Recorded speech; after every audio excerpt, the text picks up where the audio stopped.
Tuhan firman-Mu ajaib, kekal meski gunung menghilang.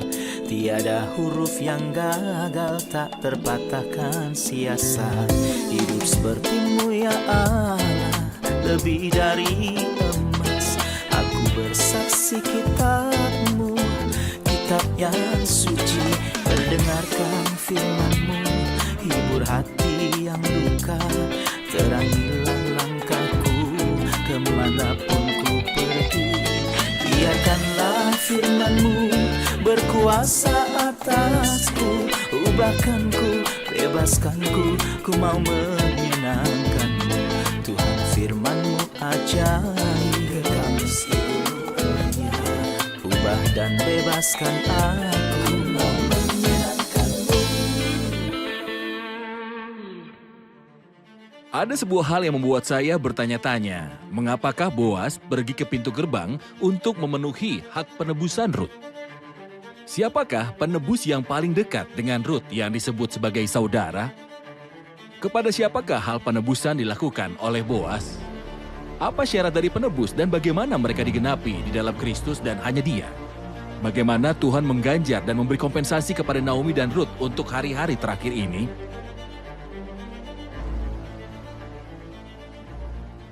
Firman-Mu ajaib, kekal meski gunung. Ubah dan bebaskan aku, mau menyenangkan-Mu. Salam jumpa pemirsa terkasih, saya menyambut Anda sekalian dimanapun Anda berada dalam episode terbaru program studi harian kita, Semua Kitab Suci, di mana kami membahas semua kitab dari kitab Kejadian hingga kitab Wahyu. Dalam mempelajari kitab Rut, kita telah mencapai pasal 4 yang merupakan pasal terakhir. Saya ingatkan Anda bahwa kitab Rut adalah kitab sejarah ketiga dalam perjanjian lama. Dan terdiri dari 4 pasal, kita menghabiskan 6 episode dalam 3 pasal. Dan hari ini kita akan memiliki pasal keempat dan episode terakhir dalam kitab Rut ini. Untuk memulai, izinkan saya untuk menyambut tamu kehormatan yang telah hadir bersama kami di studio. Saudara Moheb, selamat datang. Saudara Ishak Elia, selamat datang. Juga hadirin yang telah bergabung di studio, selamat datang. Saudara Moheb, kita tidak ingin meninggalkan kitab Rut ini tanpa mengetahui pesan dasar dan juga topik utama dari kitab Rut ini. Adalah seorang gadis Moab yang melakukan perjalanan jauh dari negeri Moab dan datang untuk mencari perlindungan di bawah sayap Allah Israel, dan dia tiba di Bethlehem dengan Naomi yang ditinggalkan dan seorang janda asing tanpa keluarga, rumah, penghasilan atau pakaian, tanpa bantuan atau perlindungan, tapi dia menemukan bantuan, perlindungan, keamanan, dan kelembutan ketika dia mencari perlindungan di bawah sayap Allah Israel. Dan tentu saja gadis yang jauh ini tidak datang hanya ke kota Boas, ladang Boas atau tempat pengirikan Boas, tapi dia akhirnya sampai di rumah Boas dan juga pada hati Boas.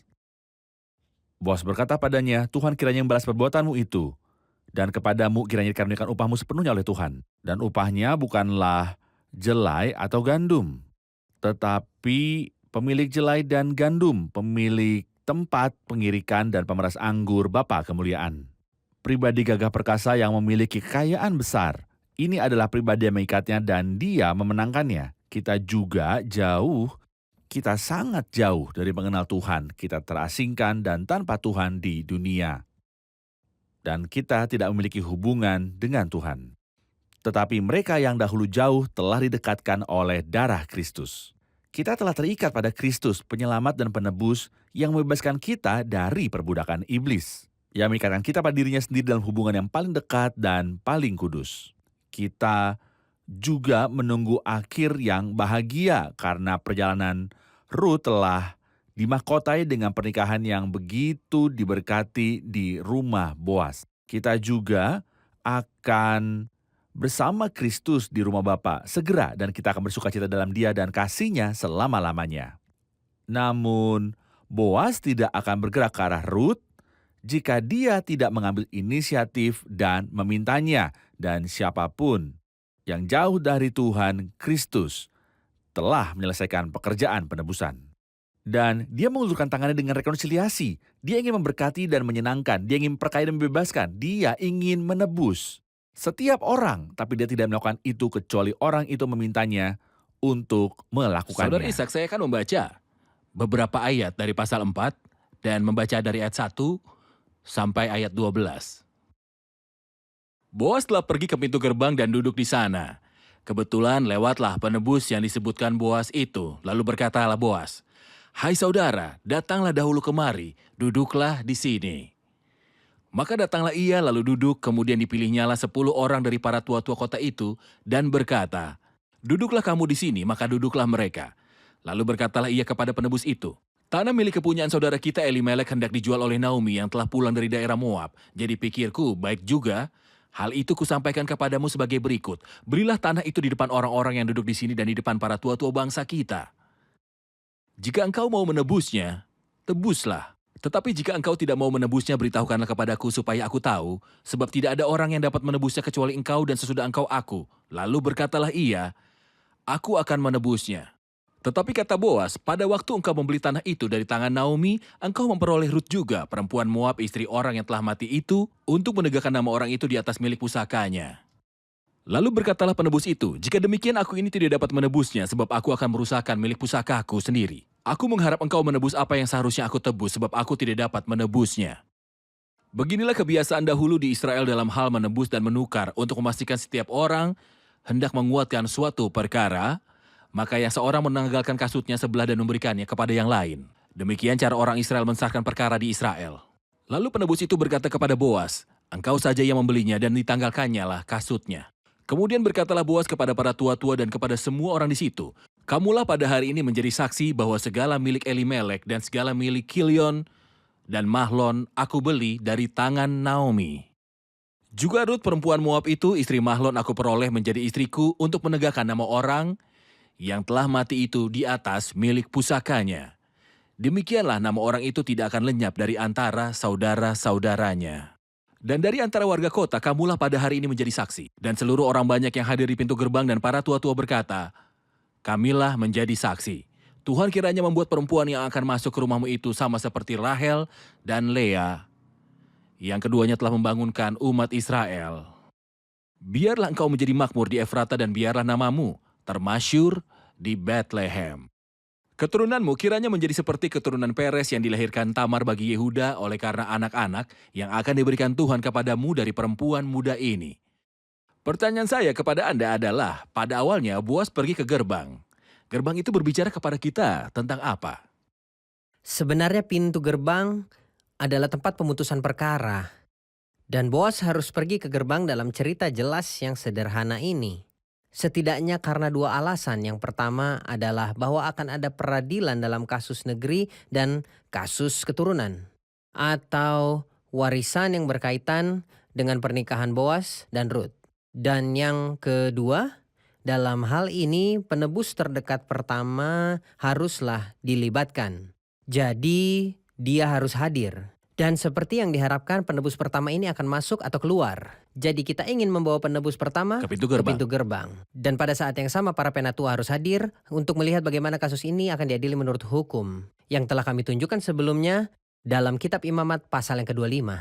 Ini tentang kejadian itu sendiri. Sebenarnya ada gambaran simbolis yang indah untuk kisah ini. Jika kita menganggap bahwa Boas adalah lambang Kristus, itu benar. Ada dua kasus yang sehubungan dengan Rut.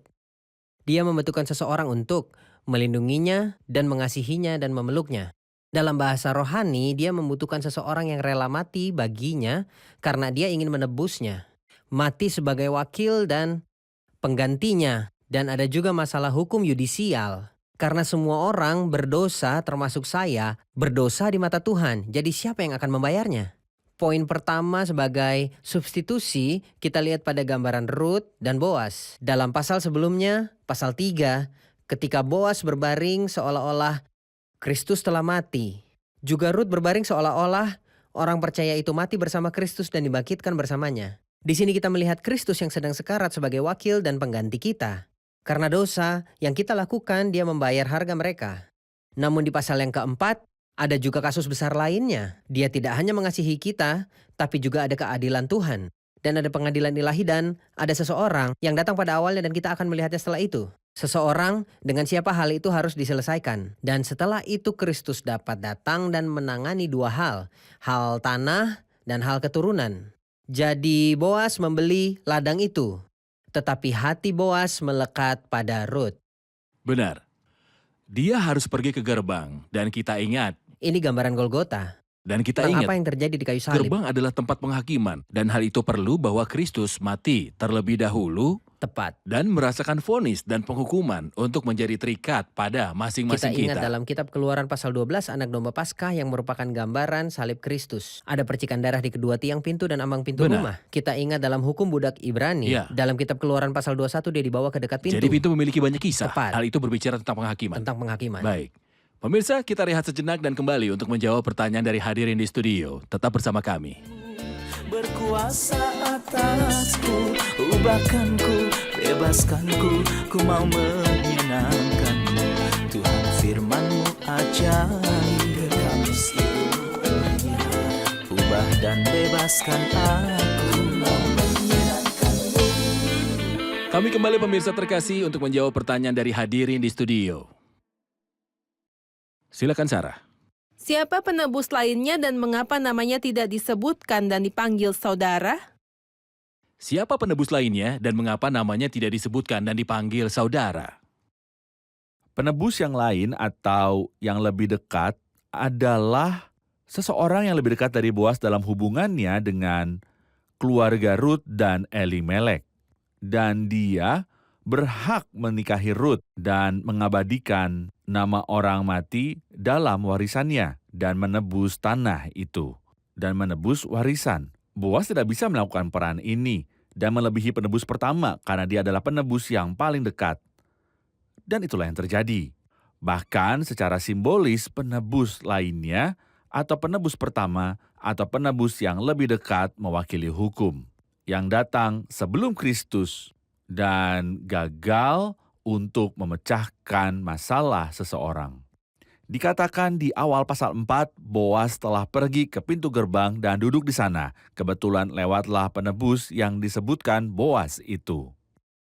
Ungkapan ini berarti bahwa dia tidak datang secara khusus, tetapi dia mampir dan itu mengingatkan kita pada kisah orang Samaria yang baik hati. Kebetulan ada seorang imam turun melalui jalan itu, ia melihat orang itu tapi dia melewatinya dari seberang jalan. Demikianlah juga seorang Lewi. Dia tidak datang khusus untuknya. Dalam Galatia 3 dikatakan, kalau demikian apakah maksudnya hukum Taurat? Jawabannya adalah ia ditambahkan oleh karena pelanggaran-pelanggaran. Dan penebus yang lain mengacu pada hukum. Mengacu pada hukum. Benar. Dan nama penebus ini tidak disebutkan karena dia tidak mencapai apapun. Dan dia tidak dapat menyelesaikan masalah Rut. Saudara Moheb, saya butuh Anda untuk memperjelas hal ini. Apa yang dimaksud dengan kata hukum dan apa hukumnya? Hukum Taurat adalah perintah Allah yang diberikan kepada bangsa Israel oleh Musa. Dia memberi mereka 10 perintah. Beberapa di antaranya tentang hubungan dengan Tuhan dan beberapa di antaranya tentang hubungan dengan manusia. Mereka seharusnya mematuhi perintah-perintah ini dan orang yang melanggar hukum menjadi sasaran kutukan dan murka karena mereka melanggar perintah dan melanggar hukum. Jika ada orang yang menolak hukum Musa, ia dihukum mati tanpa belas kasihan atas keterangan 2 atau 3 orang saksi. Jadi jika hukum adalah perintah Tuhan, apakah itu berarti perintah Tuhan tidak dapat menyelamatkan kita? Ketidakmampuan itu ada pada manusia karena ia lemah secara daging. Masalahnya ada pada ketidakmampuan manusia. Hukum itu idealis, tetapi hal itu mengharapkan kemampuan dalam diri manusia. Orang yang melakukannya akan hidup karenanya. Orang-orang tidak mengenal diri mereka sendiri dan mereka tidak mengerti kelemahan mereka sehingga mereka berkata, apapun yang Tuhan katakan kami akan melakukannya. Dia menempatkan mereka di bawah ujian. Dan tidak ada yang berhasil di sekolah hukum sama sekali selama 1500 tahun. Tidak ada yang bisa mempertahankan hukum. Dan ada masalah bahwa siapapun yang mematuhi seluruh hukum tetapi gagal di satu titik telah bertanggung jawab untuk semua hal itu. Gagasannya adalah bahwa dia melanggar terhadap Allah yang menetapkan hukum dan ia yang telah berfirman jangan mencuri. Juga mengatakan jangan membunuh dan berfirman jangan mengucapkan saksi dusta. Siapa yang gagal dalam satu poin dihitung bertanggung jawab atas semuanya, karena semua orang telah berbuat dosa dan telah kehilangan kemuliaan Allah, dan setiap orang berada di bawah kutu hukum Taurat. Dan tidak ada yang mampu memenuhi persyaratan Tuhan. Karena ketidakmampuan manusia bukan karena ketidakmampuan hukum. Sebab apa yang tidak mungkin dilakukan hukum Taurat karena tidak berdaya oleh daging, jadi manusia lemah secara daging. Dengan jalan mengutus anaknya sendiri dalam daging yang serupa dengan daging yang dikuasai dosa. Karena dosa, ia telah menjatuhkan hukuman atas dosa di dalam daging. Jadi Anda memberitahu saya bahwa penebus lain yang lebih dekat ini mengacu pada undang-undang, Tepat. dan dia pasti datang lebih dulu untuk mengungkapkan ketidakmampuan manusia dan meratakan jalan untuk kedatangan dari Kristus. Yang tentunya adalah penebus yang sejati. Tepat. Dan seperti yang terjadi di sini, penebus lain yang lebih dekat akan datang seolah-olah Anda ingin mengatakan bahwa hukum bukanlah tujuan utama dalam pikirannya Tuhan, tetapi bersifat insidental. Lalu mengapa hukum? Hal itu ditambahkan karena pelanggaran. Dan ini membawa saya pada sebuah pertanyaan kepada Saudara Ishak. Saudara Ishak, kami tahu dari jawaban Saudara Moheb bahwa penebus lainnya adalah hukum. Yang kesalahannya bukan pada hukum, tetapi pada manusia yang tidak mampu dan tidak tahu bagaimana untuk mematuhi hukum. Jadi saya ingin tahu, apakah ciri-ciri penebus sejati dan apakah mereka terpenuhi dalam diri seseorang?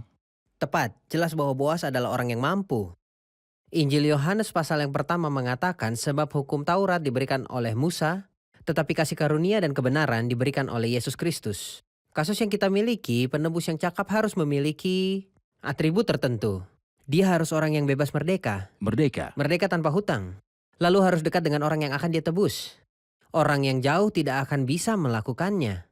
Yang ketiga, dia harus kaya dan mampu menebus, mampu membayar, dan mampu menikah. Keempat, dia harus memiliki keinginan untuk melakukannya. Dia mungkin orang yang bebas, dekat, kaya, cakap tapi tidak mau melakukannya. Ini adalah gambaran yang indah. Boas di sini adalah gambaran indah Kristus penebus dan penebus sejati. Karena Kristus adalah satu-satunya penebus jiwa yang berdosa, dan itu karena pertama dia adalah satu-satunya yang tidak berdosa dan bebas. Kedua, dia adalah satu-satunya yang mampu membayar harga dosa semua manusia. Karena dia adalah Tuhan yang tidak terbatas yang dimanifestasikan dalam daging. Ketiga, ia menyukai hal itu. Dia mencintai manusia dan datang khusus baginya. Jadi, dia mampu dan dia juga suka melakukannya. Dia bebas tetapi dia juga dekat. Dikatakan karena anak-anak itu adalah anak-anak dari darah dan daging, maka ia juga menjadi sama dengan mereka dan mendapat bagian dalam keadaan mereka. Supaya oleh kematiannya ia memusnahkan dia, yaitu iblis yang berkuasa atas maut. Dan supaya dengan jalan demikian ia membebaskan mereka yang seumur hidupnya berada dalam penghambaan oleh karena takut pada maut. Kristus adalah pribadi yang tepat sebagai penebus bagi seluruh dunia karena nilainya secara pribadi. Lebih dari semua orang karena dia adalah Tuhan yang dimanifestasikan dalam daging. Itulah sebabnya kitab suci sangat jelas dan keselamatan tidak ada dalam siapapun. Saudara, ayat kita melihat bahwa hukum mengungkapkan ketidakmampuan kita. Dalam Galatia tertulis hukum Taurat penuntun bagi kita sampai Kristus datang menunjukkan ketidakmampuan dan kebutuhan kita akan pemahaman yang benar yaitu Kristus. Menyakitkan bahwa sampai hari ini ada orang yang menempatkan diri mereka di bawah hukum dan perintah. Dan mereka tidak bisa Dan berbuat mereka apa-apa. tidak dapat memenuhi tuntutan ini. Perintah tidak menyelamatkan. Beberapa orang seolah-olah ingin kembali ke taman kanak-kanak atau TK. Kita ingin bergerak maju. Hari ini kita memiliki Kristus dan ini adalah kabar baik. Saya ingin pemirsa yang terkasih berhati-hati untuk tidak menempatkan diri di bawah perintah dan hal-hal yang dibebankan padanya, tetapi untuk menerima Kristus, Sang Penyelamat. Ini adalah ajaran dari penebus yang benar dan sejati. Kita mengerti bahwa ada dua masalah. Yang pertama adalah bahwa Ruth ingin seseorang mencintainya dan memeluk dan terikat padanya. Namun pada waktu yang sama ada masalah hukum. Dan ini adalah topik pasal 4, masalah hukum termasuk pembayaran hutang. Bahwa dia harus membeli dan menebus dan dibebaskan, dan setelah itu dia bisa terikat pada Ruth. Sebenarnya secara simbolis kita juga terikat. Kita tidak bisa terikat pada Kristus sementara kita terikat pada orang lain. Kita terikat pada Adam. Kita terikat pada dosa. Kita terikat pada hukum. Dan ikatan ini harus dibongkar. Dan ini juga masalah hukum, supaya kamu menjadi milik orang lain, itu milik dia yang telah dibangkitkan dari antara orang mati. Hukum hanya mengikat seseorang selama ia hidup. Jadi selama saya hidup, saya tidak bisa terikat pada Kristus karena saya sudah terikat. dengan orang lain. Untuk melepaskan diri dari hukum harus mati atau saya harus mati, dan karena hukum tidak mati, sehingga saya secara resmi mati salib Kristus, jadi saya dibebaskan. Dan menjadi mungkin bagi saya untuk terikat dengan orang lain. Tentu saja kita berbicara tentang kematian dari sudut pandang yang sah, Sah. agar kita tidak disalahpahami. Sekali lagi kita akan berbicara tentang sudut pandang yang sah, supaya tidak Saya disalahpahami. terikat pada Adam sebagai kepala, berbuat dosa sebagai tuan, dan kepada hukum sebagai suami.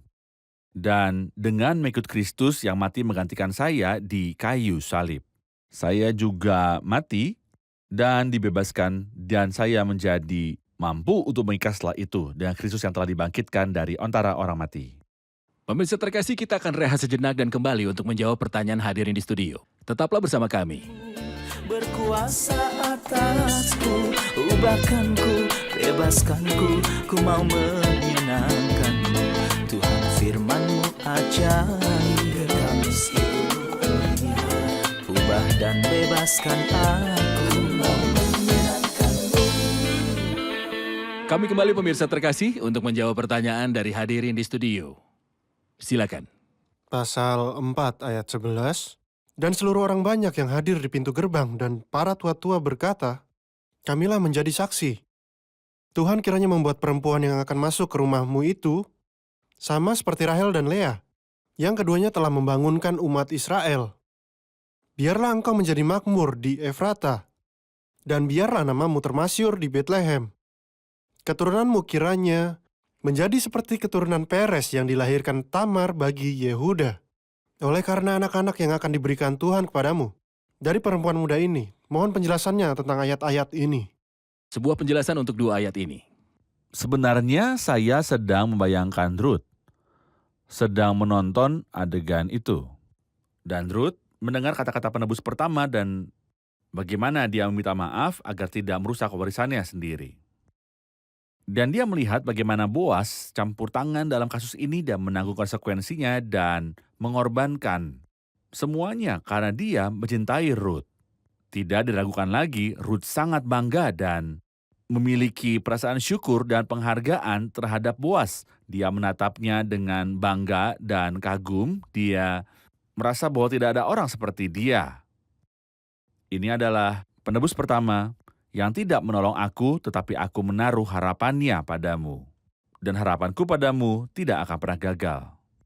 Para saksi mengatakan hal-hal yang sangat baik mengenai gadis ini. Meskipun dia orang Moab, mereka menghubungkannya dengan Rahel dan Lea, yang bersama-sama membangun kaum Israel dan yang dari mereka semua suku diwariskan. Tentu saja mereka adalah wanita yang sangat terhormat dalam sejarah Israel. Tentang Ruth, orang Moab, orang kafir, penyembah berhala, mereka berkata, Tuhan kiranya membuat perempuan yang akan masuk ke rumah itu sama seperti Rahel dan Lea, dan mereka mengucapkan ungkapan yang indah yang keduanya telah membangunkan umat Israel. Mereka juga berkata, biarlah engkau menjadi makmur di Efrata. Ungkapan ini menunjukkan kepada kita kuasa kebangkitan Kristus. Omong-omong, orang yang berbaring di pasal 3 sudah bangkit di pasal yang keempat. Di sini kita dapat melihat kuasa kebangkitan Kristus ialah mengenal dia dan kuasa kebangkitannya. Semoga engkau bertindak dengan layak di Efrata dan biarlah namamu di Bethlehem. Setelah kebangkitan, dia dan mengaruniakan kepadanya nama di atas segala nama. Supaya dalam nama Yesus bertekuk lutut segala yang ada di langit dan yang ada di atas bumi dan yang ada di bawah bumi.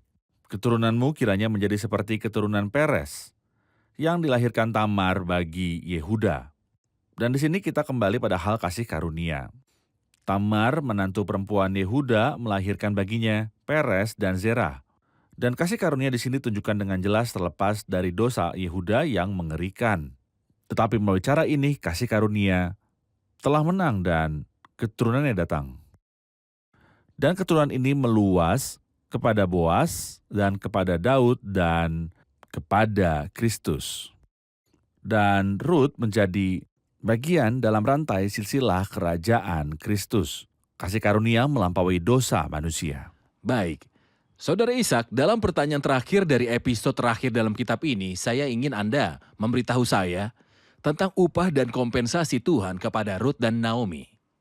Itu adalah upah dari iman. Sungguh luar biasa bahwa pada akhirnya Ruth yang datang dengan harapan hanya menjadi budak miskin di negeri asing menjadi terikat pada Allah Israel. Tuhan mengatur agar dia menikah dengan Boas bapa kemuliaan yang perkasa dan berkuasa untuk membawa keturunan dan menjadi seperti yang telah kita pahami seperti Rahel dan Lea di Israel. Dari mereka semua suku diwariskan, juga membawa Daud sang raja lalu Kristus datang darinya dalam daging. Kasih karunia melampaui impian atau imajinasi siapapun. Mengenai Naomi, hal aneh terjadi ketika Boas datang kepada Ruth dan dia melahirkan seorang anak laki-laki. Dalam ayat 14, sebab itu perempuan-perempuan berkata kepada Naomi, terpujilah Tuhan yang telah rela menolong engkau pada hari ini dengan seorang penebus. Mereka juga ingin mengucapkan selamat kepada Naomi. Ya. Bagi Naomi masa melahirkan telah berakhir. Suami dan anak-anaknya mati. Jadi bagaimana bisa ada keturunan? Apa yang tidak mungkin bagi manusia mungkin bagi Allah. Intinya serahkanlah semua urusan Anda kepada Tuhan dan hasilnya akan luar biasa. Bisakah Anda memberi saya gagasan tentang beberapa nama yang disebutkan di akhir kitab? Alkitab mengatakan dalam ayat yang ke-18, 10 nama berturut-turut dan berkata inilah keturunan Peres. Peres berarti terobosan, sayatan. Yang mengingatkan kita pada lambung Kristus yang terkoyak, darah dan air keluar darinya untuk menyucikan kita. Kemudian tirai itu robek dan kita bisa mendekati tempat yang paling kudus. Peres memperanakan Hezron yang berarti kota berdinding dan pagar mewakili keamanan. Sebaiknya orang-orang beriman merasa aman dalam darah Kristus dan dalam pembelaan Kristus. Kristus telah bangkit dan kitab suci mengatakan Hezron memperanakan Ram. Ram berarti ditinggikan. Kristus mati, setelah itu ia bangkit dan naik. Lalu dikatakan Ram memperanakan Aminadab yang berarti orang-orang yang aku delegasikan. Setelah Kristus bangkit dan naik, ia memiliki jemaat dan gereja telah disebut umat Tuhan. Aminadab memperanakan Nahason yang berarti perbedaan. Adalah hal yang baik bahwa orang percaya hari ini tahu bagaimana membedakan antara yang baik dan yang buruk, antara Kristus dan dunia, dosa, iblis, dan antara daging dan sifat lama. Orang percaya sekarang membedakan dan memahami. Lalu dia berkata Nahason memperanakan Salmon yang berarti mengenakan pakaian. Kita telah mengenakan Tuhan Yesus Kristus. Secara hukum dan situasi kita menjadi hak dan hal istimewa untuk menempatkannya dalam keseharian kita. Dikatakan Salmon memperanakan Boas yang berarti bapa kemuliaan dan ia berkuasa. Hari ini karena kita terikat pada Kristus, kita memiliki kuasa. Kemudian Boas memperanakan Obed yang berarti penyembah. Dan kita datang untuk menjadi hamba Tuhan yang kita taati. Dan menyembah. Menyembah dia berarti melayani dan mempersembahkan kepada dia ibadah kita. Kemudian Obed memperanakan Isai. Isai berarti Tuhan ada. Tuhan ada dalam setiap detail kehidupan. Dia ada dalam kehidupan orang berdosa dan ia bekerja di dalamnya untuk memulihkannya. Ada dalam kehidupan orang percaya yang hilang untuk memulihkannya. Juga dalam kehidupan orang beriman yang percaya untuk mengganjarnya. Akhirnya Isai memperanakan Daud, artinya yang terkasih. Ini adalah gambaran yang indah di mana Kristus akhirnya datang dari yang terkasih. Dan kita dapat melihat di dalamnya bahwa orang percaya dikasihi oleh Bapa. Ini adalah kitab kisah Rut yang berakhir dengan kedatangan dari Daud yang dimaksudkan untuk menjadi raja dan juga Kristus yang akan datang dari dia sebagai manusia yang juga disebut singa yang berasal dari suku Yehuda. Raja di atas segala raja, Tuhan di atas segala Tuhan. Terima kasih banyak hamba Tuhan yang terkasih atas waktu dan usaha Anda. Dan saya berterima kasih kepada Tuhan atas Anda dan Tuhan menggunakan Anda untuk membantu kami dalam setiap episodenya. Kita pasti akan bertemu lagi di program lain dan kitab-kitab lain dengan seizin Tuhan. Terima kasih pemirsa terkasih, kami menikmati kehadiran Anda bersama kami dan sangat banyak pertanyaan yang menarik daripada Anda. Terima kasih, sampai bertemu di episode selanjutnya.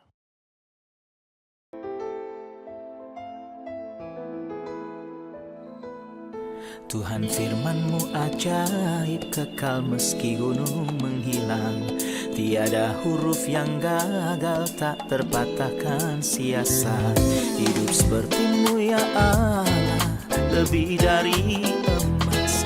Aku bersaksi kitab-Mu, kitab yang suci. Mendengarkan firman-Mu, hibur hati yang luka. Terangilah langkahku kemanapun ku pergi.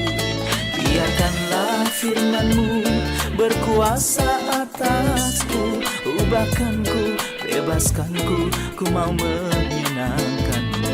Tuhan firman-Mu ajaib, kekal meski gunung, ubah dan bebaskan aku.